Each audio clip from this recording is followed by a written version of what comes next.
Pelé is the most iconic footballer of the 20th century. He epitomized the flair, joy and passion the Brazilians brought to the game. "I was born for soccer, just as Beethoven was born for music," Pelé said. A member of 3 Brazilian World Cup champion teams, named FIFA Co-Player of the Century in 1999, Pelé is considered by many to be the greatest football player of all time. Pelé was born Edson Arantes do Nascimento on 23 October 1940 in Três Corações, Minas Gerais, Brazil. He was named after the American inventor Thomas Edison. In his childhood, he gained a nickname, Pelé, after he mispronounced the name of a goalkeeper, Bile. Initially Pelé disliked it and complained, but the more he complained, the more it stuck. Pelé has no meaning and was intended as an insult, though later it was found that the word Bile is Hebrew for miracle. Pelé grew up in poverty in São Paulo. He was taught to play football by his father, who used to play football, but often he had to practice with a sock stuffed with newspapers because he could not afford to buy a football. As well as playing football, he worked as a waiter in local tea shops. In his youth, Pelé played in indoor leagues, and this helped increase his speed of reactions. He rose through the youth leagues and at the age of 15 was signed by Santos FC. He was soon marked out as a future star. By the age of 16, he was the top scorer in the Brazilian league and received a call-up for the Brazilian national side. The young superstar received hefty offers to play for European clubs, and Brazilian President Jânio Quadros eventually had Pelé declared a national treasure, making it legally difficult for him to play in another country. Regardless, Santos club ownership ensured its star attraction was well paid by scheduling lucrative exhibition matches with teams around the world. As a teenager, the young and unknown Pelé helped inspire Brazil to victory in the 1958 World Cup. He scored in the final during a 5-2 win over Sweden and finished the competition with 6 goals and a reputation as the brightest prospect in football.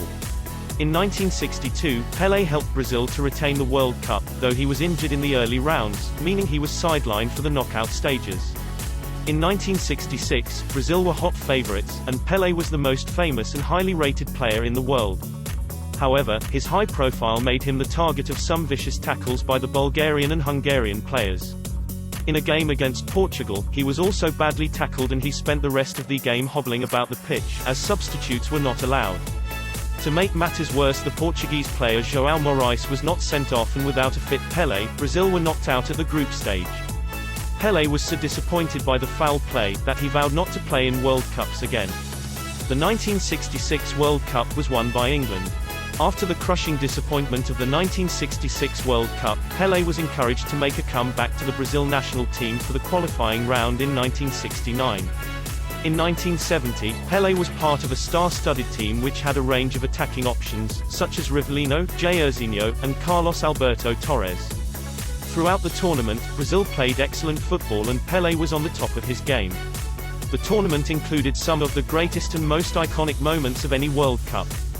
These include Pelé's header and great save by England goalkeeper Gordon Banks. Pelé's headed goal in the final and subsequent leap for joy, and Pelé's remarkable feint around the Uruguay goalkeeper. In the World Cup final, Brazil beat Italy 4-1, with Pelé scoring the first goal. The fourth goal by Brazil was spectacular and involved Pelé and nearly all the outfield players. It is widely regarded as the most memorable World Cup final and a fitting tribute and crowning glory for Pelé's international career. The whole tournament was a genuine advertisement for the beautiful game, a phrase that Pelé was credited with connecting to football. Pelé was relatively short, but he more than compensated in terms of speed, power, agility and strength. He was superb with both feet, powerful in the air, great timing and accuracy and an extraordinary perception of the game. He could mesmerize defenders with his eyes and send them the wrong way. He had a scoring ratio of 0.94 goals per game and often rose to the big occasion, scoring at crucial moments in big games.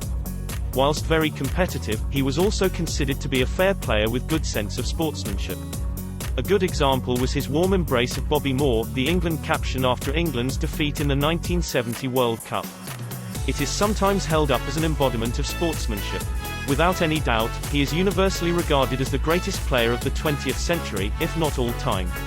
He is one of the few sportsmen like Muhammad Ali and Usain Bolt, who transcend their sport to become a global icon. French footballer Michel Platini said of Pelé, "There's Pelé the man, and then Pelé the player. And to play like Pelé is to play like God." Pelé went on to score over 1,000 goals in professional games. the 1,000th goal coming as a penalty in the US League, sparking celebrations around the world. His strike rate in international games was one of the highest ever. In 92 international appearances, he scored 77 goals. In all games, Pelé scored 1,283 goals in 1,366 matches, a ratio of 0.94. In the domestic league, Pelé made his debut for Santos aged just 16. He played for Santos in the Brazilian league from until the 1972-73 season. Pelé finished his career in the lucrative US League. In 1975, he signed for New York Cosmos and played 3 seasons. He led the New York Cosmos to the US title in 1977, the year of his retirement. Retirement did little to diminish the public profile of Pelé, who remained a popular pitchman and active in many professional arenas. In 1978, Pelé was awarded the International Peace Award for his work with UNICEF. Pelé was named FIFA's Co-Player of the Century in 1999, along with Argentine Diego Maradona. To many, his accomplishments on the soccer field will never be equaled, and virtually all great athletes in the sport are measured against the Brazilian who once made the world stop to watch his transcendent play. After retiring, has gone on to be a great ambassador for football and sport in general.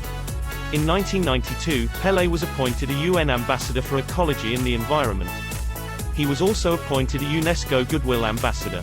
He is not only one of the most gifted footballers of his generation, but also a mild-mannered man who used his fame and prestige for a positive effect. Thank you for watching, and don't forget to like and subscribe.